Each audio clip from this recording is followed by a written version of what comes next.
Wally, great to see you in person, sir. Fantastic to have you with us around a table. Let's start with the recent effort. There isn't much that you haven't sanctioned over the last 2 years. What's new about this, and what's the objective? Important to remember that our objective remains the same, going after Russia's military-industrialized complex and their ability to earn money to prop up their economy and buy the goods they need to fight the war they want. What we're doing today is we are furthering those actions by going after companies in Russia that are helping to build military equipment. Today, Russia is running a wartime economy. Factories that used to produce goods for Russian civilians now are producing military equipment. We're sanctioning those companies, but we're also going after the companies that supply them in third countries in order to make clear to companies in third countries that you have a choice. You can do business with Russia and their military-industrialized complex, or you can do business with the United States and our allies and partners who are joining us in this effort. What's India's answer to that right now?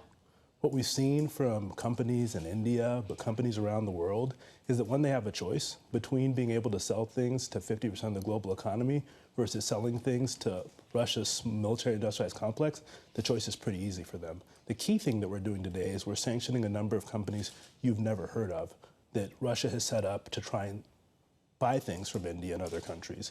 And by sanctioning those companies, we put them on the radar of companies in India and in countries around the world, and they know that they can no longer do business with them. When you look at the Russian economy, though, the IMF has upgraded their growth forecasts for it.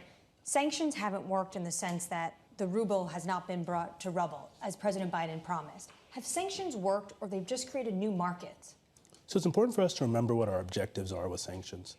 They're to do two things: reduce Russia's revenues and put sand in the gears of the military-industrialized complex.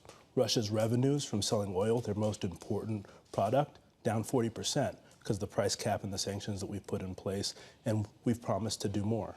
Russia's expenses for their military are up 70%. Your viewers, they run companies, they invest.